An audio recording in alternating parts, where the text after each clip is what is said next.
rambling on. Okay, everyone.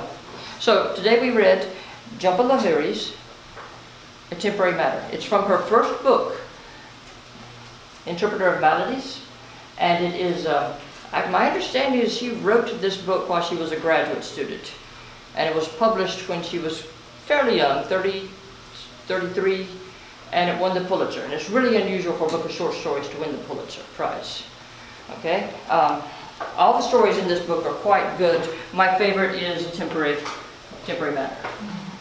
So, just, as I said earlier, my students last semester did not like Eudora will teach Why I Live at the Post Office, and so I replaced that story with this one. How did you guys feel about this story?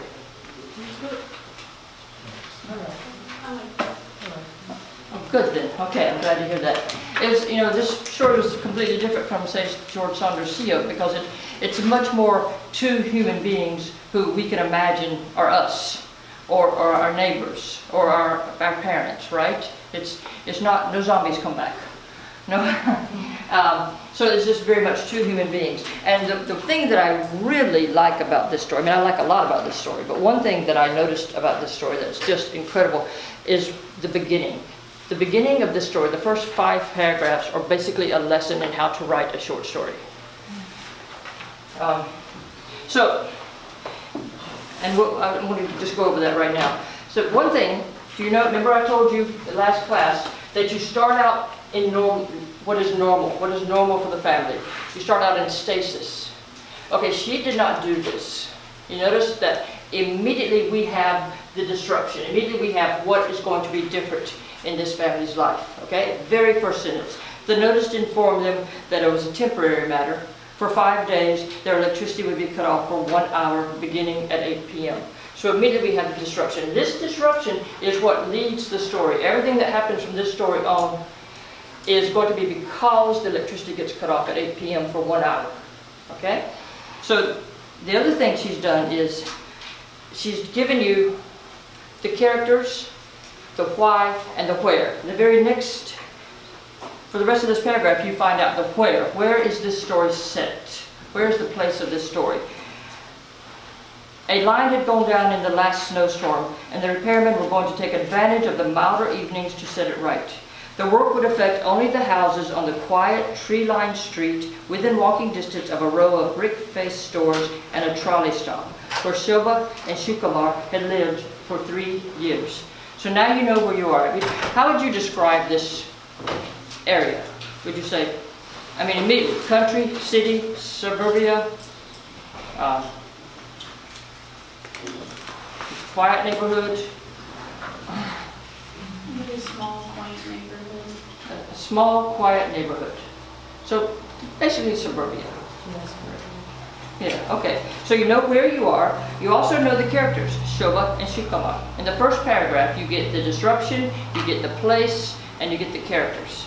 And that's something that I've always heard is very important. In a short story, you have very little time to catch the attention of your reader. So you want to give them everything as soon as you can. Okay, so usually in the first paragraph, the first couple of paragraphs, you give them as much information as you can. You don't overwhelm them. Because we find out more about Shobha and Shukumar as the story goes on. Right now we're just getting the where, why, and who. Okay? Now, we learn something about Shobha in the very next sentence. It's good of them to warn us. Okay, she says. Shobha conceded after reading the notice aloud, more for her own benefit than Shukumar's. She let the strap of her leather satchel, plump with files, slip from her shoulders and left it in the hallway as she walked into the kitchen. She wore a navy blue poplin raincoat over gray sweatpants and white sneakers, looking at 33 like the type of woman she'd once claimed she would never resemble. She'd come from the gym. Now, there's 2 things you will notice here. First off, this is third person point of view. Okay? It's not it's not Shukumar describing it, it's not Shobha describing it, it's third person, not completely omniscient. The third person does not know everything.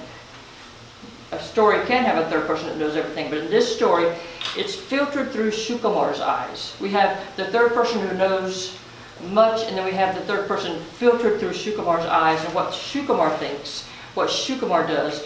With Shobha, we only get the action, we don't get what she's thinking, which is one reason this ending was so devastating, because we did not know what she was doing and what she was thinking until Sycamore found out what she was doing, right? Okay. So the other thing, we learned a little bit about Shoba in that it's good of them to warn us. We learned a little bit about her personality. The other thing you might have noticed though, is that she comes in, reading the notice, drops her bag, walks into the kitchen. Now, we are going to assume these people are a couple, I think, since they live together. We're going to assume at least that they're friends. Now, when I go home, first thing I do is say hello to my dogs, okay? If I lived with a human, I'd probably say hello to the human, right? This is what you do, though, isn't it? Mm-hmm. If you love someone, if you're good friends with someone, you walk in, you say, hey, how was your day? Or something of that sort, right? This doesn't happen. So you already know, just from that little bit of subtlety, that there's something wrong with this relationship. Okay? It's very subtle. The author does not have to tell us there's something wrong. Right? And then she comes from the gym. Her cranberry lipstick was visible only on the outer reaches of her mouth, and her eyeliner had left charcoal patches beneath her lower lashes.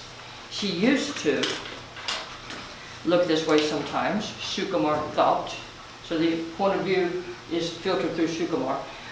On mornings after a party or a night at a bar when she'd been too lazy to wash her face, too eager to collapse into his arms. Now we're learning something else. We're learning that they used to be madly in love. And this is important because this makes us, the reader, care. If this was a bad relationship from the get-go, we would just say, get out of there. Right? But we know that this young couple used to be madly in love. So we're getting some positive about this relationship, or at least what it used to be like. We don't know yet what went wrong. We don't know why they're having this difficulty, this strife in their relationship, but we know that it used to be a great relationship. And we learn more. We learn that more and more as we read, because we learn a lot of flashback in this story. It starts, boom, right here at the disruption, and stays in scene for a little bit in the kitchen when we see Shoba, we see her fat files in her satchel, we see what she's wearing, we're in scene, and then we go flashback to the past in Sycamore's thoughts. And then we come back into scene when she says, she dropped a sheaf of mail on the table without a glance. Her eyes were still fixed on the notice in her other hand. She's not paying any attention to Sycamore at all. But they should do this sort of thing during the day. And then you have this sort of stabby dialogue from Sycamore. When I'm here, you mean, Sycamore said. And without saying it, we get the implication that Sycamore is telling her, oh, you don't think what I'm doing is important. You don't think my time is important, right?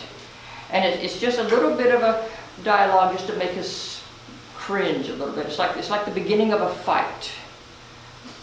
But the fight doesn't happen.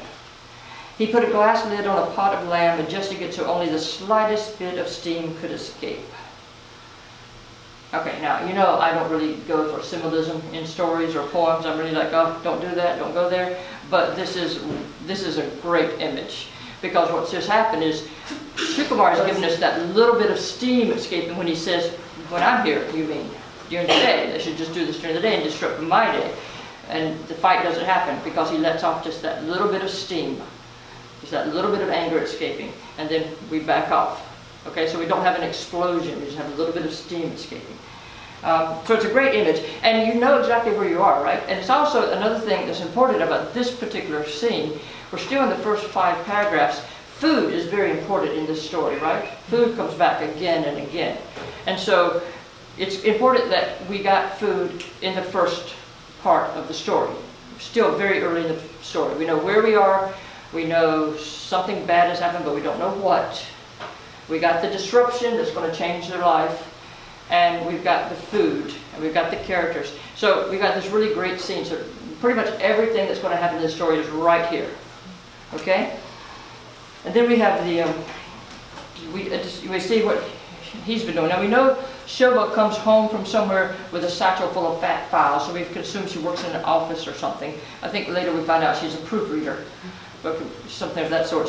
But we know that she works somewhere out in an office and she brings work home, which again is kind of a bad sign, right? If you're bringing work home instead of coming home to your lover or your friend to spend time with your friend, you're coming home to ignore them while you work. While you continue working, right? So, since January, he'd been working at home, trying to complete the final chapters of his dissertation on agrarian revolts in India. That's a very nice detail, right? She didn't just say his dissertation, she said his dissertation on agrarian revolts in India. When did the repairs start, he asked. Now, you notice how seamlessly this piece moves.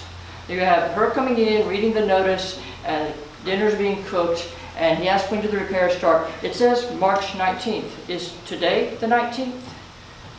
Shobha asked. The Shobha walked over to the framed corkboard that hung on the wall by the fridge, bare except for a calendar of William Morris wallpaper patterns. We find out a little bit about them just from that. I mean, if you came into my house, you'd have a calendar with pugs on it, right? If you came into Miss Sweeney's house, you'd have a calendar with dachshunds on it, right?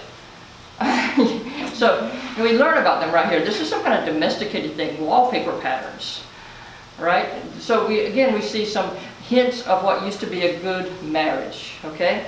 And then, but the seamless thing was she's studying, she looked at it for the first time, studying the wallpaper pattern carefully on the top half before allowing her eyes to follow to the numbered grid on the bottom.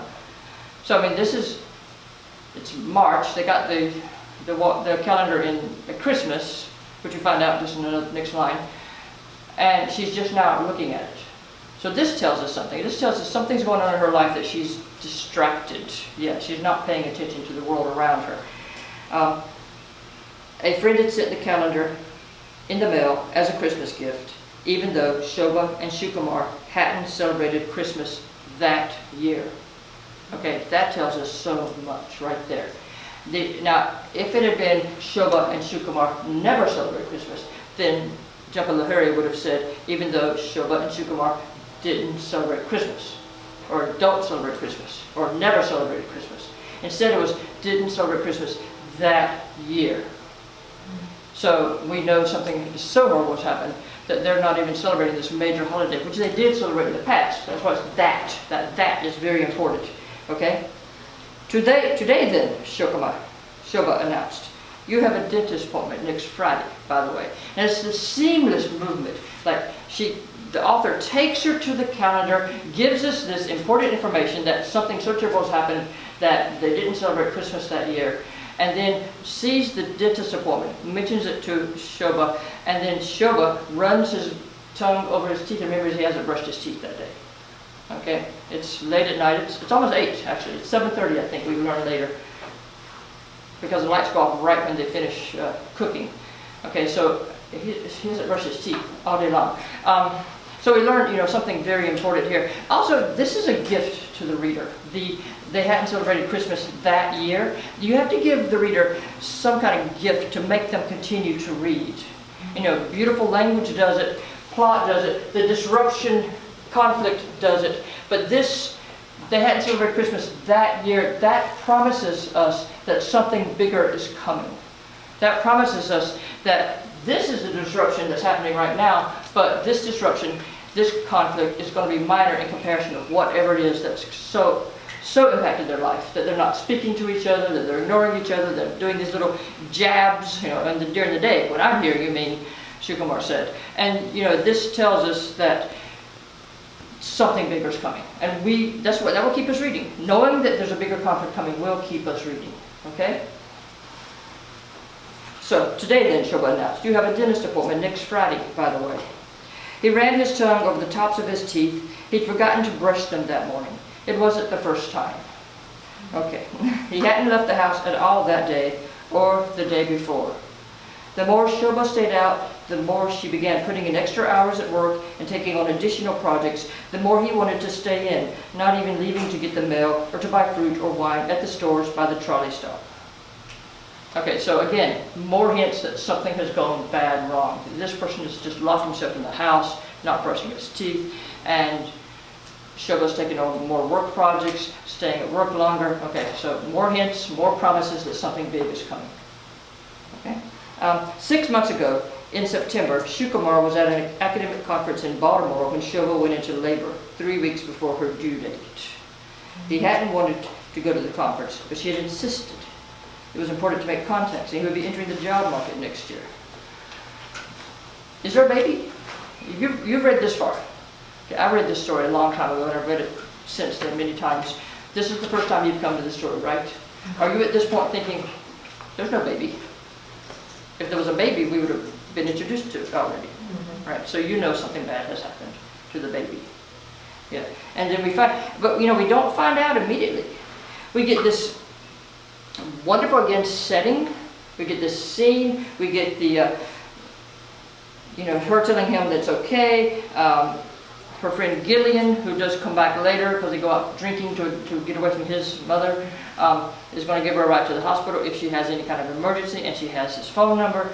And then we have this scene where each time he thought of that moment, the last moment he saw Shobha pregnant, it was the cab he remembered most. A station wagon, painted red with blue lettering. It was cavernous compared to their own car. Although Shukumar was 6 feet tall with hands too big ever to rest comfortably in the pocket of his jeans, he felt dwarfed in the back seat. See, this is another thing. We're getting more description. It didn't all come at once. And we got Shukumar, like in the first paragraph, she didn't stop and interrupt the flow of the story by telling us what Shukumar looked like. She waited till it would fit in the story, so it would flow along naturally. He feels small, dwarfed in the back of the cab. That's a good time to tell us he's 6 feet tall with big hands and kind of awkward, right? So that's something very important. A lot of times when you read, like your beginning writers, and I'm sure I've made this mistake also, you put way too much, you overload information at the beginning of the story. You want to just let it trickle out, okay? So the reader just comes to it naturally, all right? And this is a beautiful scene. As the cab sped down Beacon Street, he imagined a day when he and Shobha might need to buy a station wagon of their own to cart their children back and forth from music lessons and dentist appointments. He imagined himself gripping the wheel as Shobha turned around to hand the children juice boxes. Once these images of parenthood had troubled Shukumar, adding to his anxiety that he was still a student at 35. So now we know he's 35. Okay. But that early autumn morning, the trees still heavy with bronze leaves, he welcomed the image for the first time. So he's in the back of the station wagon and imagining this bliss, this domestic bliss with children, with a happy marriage. Multiple children and a happy marriage, okay? And then, of course, we still haven't found out what happened to the baby. We're a good page after learning that she was pregnant. A member of the staff had found him somehow among the identical convention rooms and handed him a stiff square of stationery. It was only a telephone number, but Shukumar knew it was the hospital. When he returned to Boston, it was over. The baby had been born dead. So that's our major conflict right there, okay? This disruption seamlessly takes us to that major conflict. And this is the thing that's piling against them. And just as a quick mention, the protagonist of the story, that's usually the main character, that's usually your hero, okay? The hero as in the person that you most likely are going to love, your readers are most likely going to be cheering for. And usually it's a protagonist because the story is filtered through their eyes. That's often a good hint. Okay, so this is filtered through Shukumar's eyes. And usually when you have a protagonist, you have an antagonist, someone who hurts the protagonist, someone who somehow disrupts the protagonist's quest toward their dream. Normally it's a person. In this story, it's not. Do you guys know who or what it is that's the antagonist in this story? The baby? You're getting there. The baby, yes. The death of the child? The death of the baby, yes, very good. The death of the baby, and then their grief, their mourning the death of the baby. That's what is destroying this family, right? That and lack of communication, I think. They start avoiding each other instead of talking to each other, okay? So this is the antagonist. And many times you might see a story in which the antagonist is a snowstorm or a blizzard or a tornado or a flood. It's not as common, but this actually something very much can happen, okay? The antagonist is the landscape, a huge forest which the hero is lost in, that type of thing. Okay, in this case, antagonist is grief, mourning, loss. Okay, so Shobha, the baby had been born dead. Shobha was lying. That's a very powerful sentence, by the way. The baby had been born dead. 6 words? Yes. Short, 6-word sentence, very powerful. Shoba was lying on a bed, asleep in a private room so small there was barely enough space to stand beside her in a wing of the hospital they hadn't been to on the tour for expected parents. Do you notice how you have this long sentence, then a short sentence? When he returned to Boston, it was over. The baby had been born dead. And then you have this long sentence again. That's a nice way to just automatically add rhythm to your stories, just to mix up the length of your sentences. Her placenta had weakened, and she'd had a cesarean, though not quickly enough. The doctor explained that these things happen. He smiled in the kindest way it was possible to smile at people known only professionally.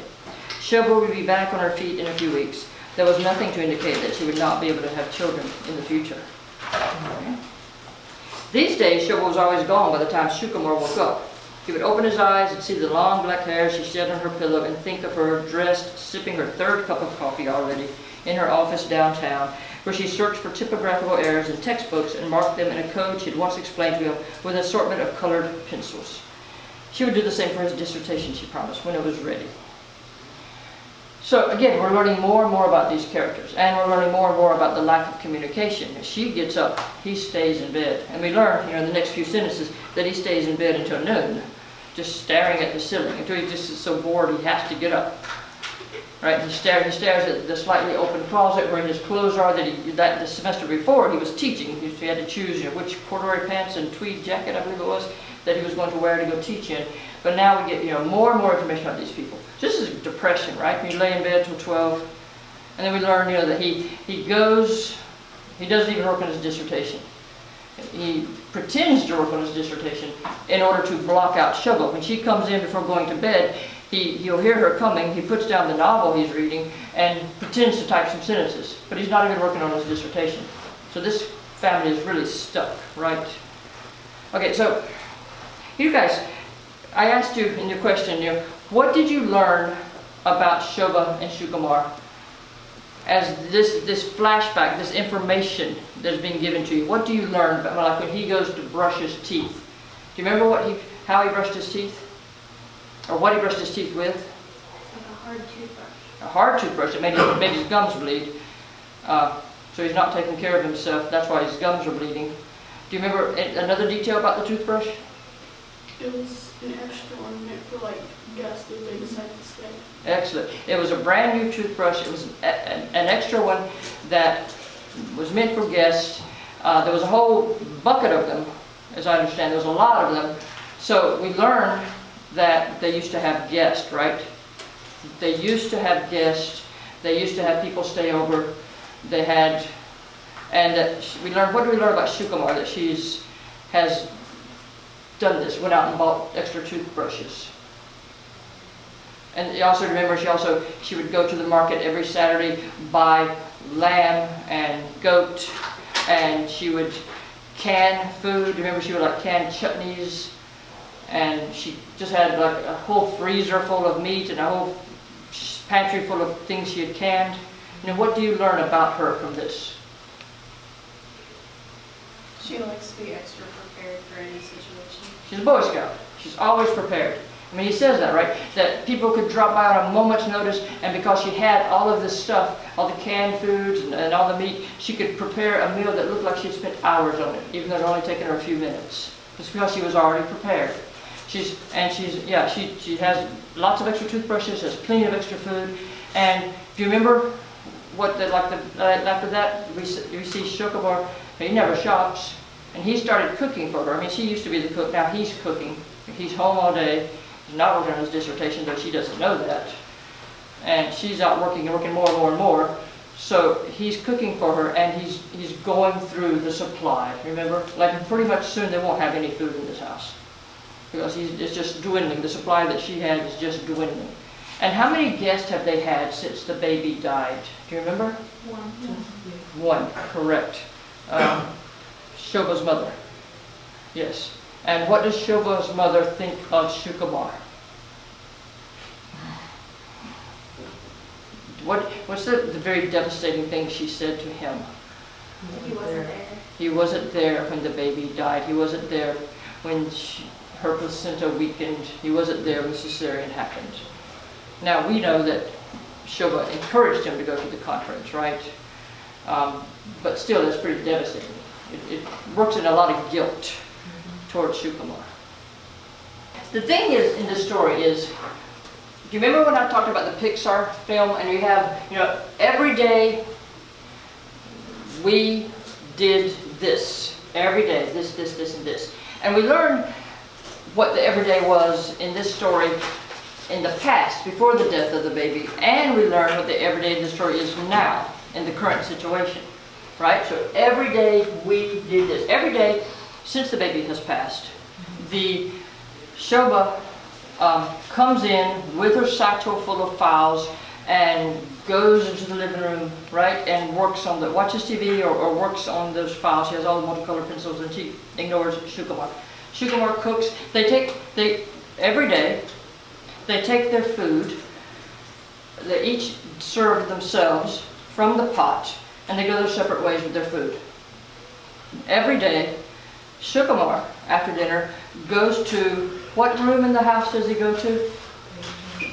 The baby's room. The room that they had prepared for the baby. Where they had, was it ducks and bunnies? Ducks and bunnies wallpaper, and they had the crib, and they had the changing table, all of which Shukamar took down before Shobha came back from the hospital. But he goes into this room, why? So that she will not follow him. He goes into this room to avoid Shobha, because he knows how painful it is for her to come into this room. So he's avoiding her. Yes, and this again is a lack of communication. That's one of the protagonists is the loss, the grief, but it's the grief that causes them to not communicate, right? So he goes every day, they eat separately every day. She goes to her space and he goes into his space.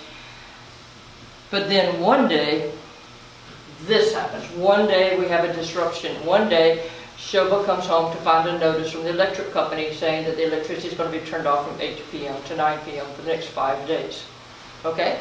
And because of that, this is the Pixar structure. Every day, then one day, then because of the darkness for 1 hour, what do they decide to do? Tell each other a secret. Tell each other secrets. We learn more about Shobha because we learned that she had spent a good deal of time in India with her grandparents, and that there was often long times when the electricity would go out. Okay, and and they would tell each other jokes and stories, she said. So she wants she wants to be telling secrets. Now, we learn at the end of the story why she has chosen secrets, because she has a huge one that she needs to tell him. But they also, for the first time, the candlelight, they eat dinner together. So because of this disruption, they sat at the kitchen table and ate dinner together, and it was delicious. I made this food. Oh my gracious. All the descriptions of the food, I was so hungry. So delicious dinner together, and then they started on telling secrets. And they start with really small secrets. What was it? Shukamar said that he had returned a sweater vest that she gave him for their third anniversary, and used the money to get drunk. Or something. Small secret. Oh, he had cheated on he cheated on a test. Just a little bit though. He just looked over and saw that whether or not the poem was a guzzle or not. Okay. But every day we do this, then one day this happens, then because of that, Shobha started coming home earlier. Did you notice that? That one day they had dinner in light. It was 7:30. She came home early, and they had dinner under the copper glowing light in the kitchen. So, because of this disruption, these things happen. So, they're actually starting to communicate, right? They go outside. They see the neighbors who are holding hands and walking to the bookstore and laughing and talking. And the third night, I believe it is, they sit in the dark. Let me see. Because it was dark, things happened. The dark changed them. I think I actually... something happened when the house was dark. They were able to talk to each other again. So this disruption is allowing them to talk to each other again. Well, I'm not sure why that is, but somehow or another it does. It forces them together again. Maybe because they can't see each other. Maybe because they're distracted by this minimal emergency. But Do you remember? Now, we learned the stasis in the flashbacks. Shukumar never went out, but the next day, this day after this disruption, he went out and bought candles and flashlight for the battery and maybe some food. He bought some wine. Some wine. Thank you. He bought some wine. He found a bottle of wine the first night. Yeah. As he was showering, he went around looking for candles. The only thing he could find was birthday candles from a birthday party she had thrown him before, in which 120 guests had come into this small house. And she had fed them and taken care of them, and they'd walked through the guests all evening holding hands.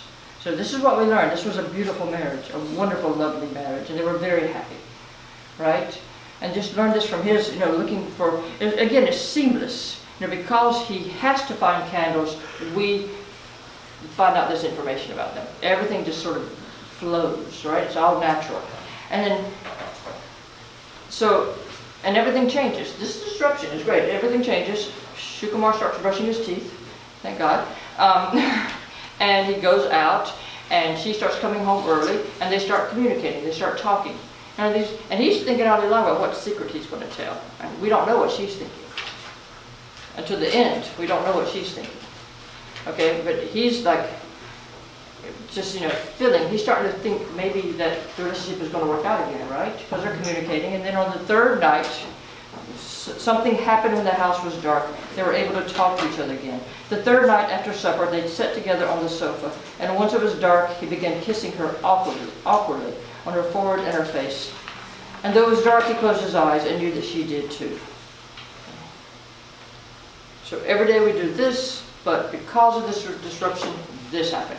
The fourth night, they walked carefully up the stairs to bed, feeling together for the final step with their feet before the landing, and making love the desperation they had forgotten.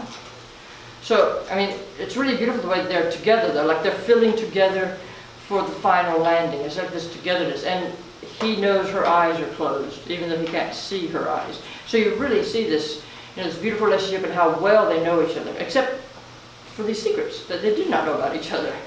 Like they did, I think one of Shoba's secrets was that she went out with Gillian and got drunk when his mother was there.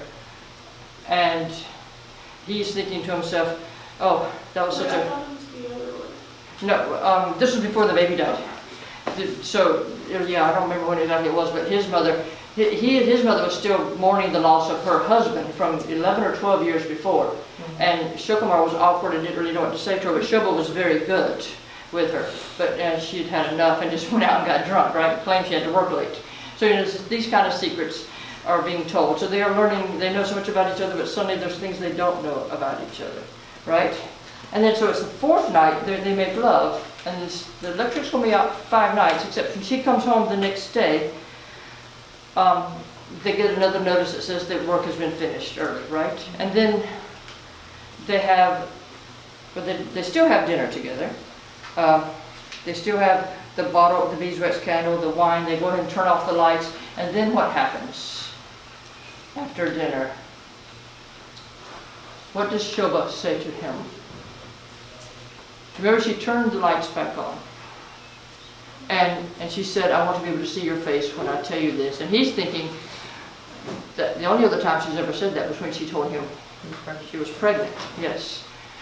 And he's actually thinking, he's not sure he's ready for another baby. But then what does she tell him?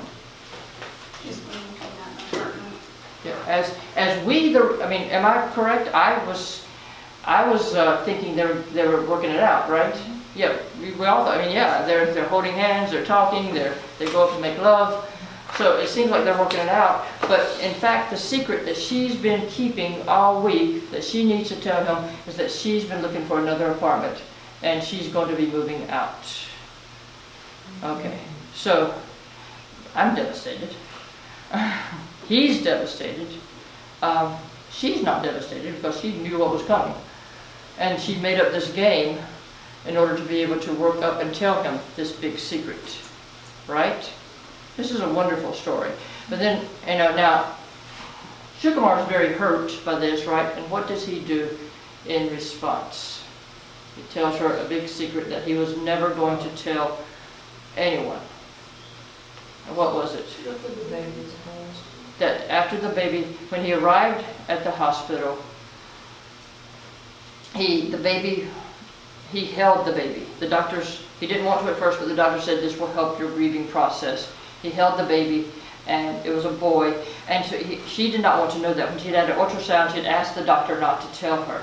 So it was a big surprise. And she did not want to know that ever. And he tells her, that his little hand was clenched the same way she does when she sleeps. Yes, they had black hair. And yes, that it was a boy. So yeah, this is kind of hurtful, right? But then what she did is also hurtful, right? So we have this relationship. We've learned what a wonderful, beautiful relationship it was. We have the death of the baby, so there's a major conflict, which we learn about, we learn about this disruption and the death of the baby a little here, and we learn just how badly the relationship has gone. But then we see this inkling of hope. We see them getting back together again, but all along she knew that was never going to happen. Oh, that makes it even more heartbreaking, doesn't it? Yes. So then, of course, he tells her this story, and he's washing the dishes, and she flips off the light and sits at the table, and he sits at the table, and they weep. They weep together, right? So it was a very heartbreaking story, but incredibly written. You've learned so much about these people, and it's so seamless. That's what I loved about this story, is how everything led to the next thing. It's just beautiful writing, seamless writing. And it's just, it's a wonderful story. If you want to be a writer, it's a wonderful story to study for your technique. Especially the beginning, how you get so much information in that beginning. You get the characters, you get the why, the disruption, and you get the where they're located. You just find out so much information in the first 5 paragraphs. And you don't find out the major conflict, but you get a promise that the major conflict is coming.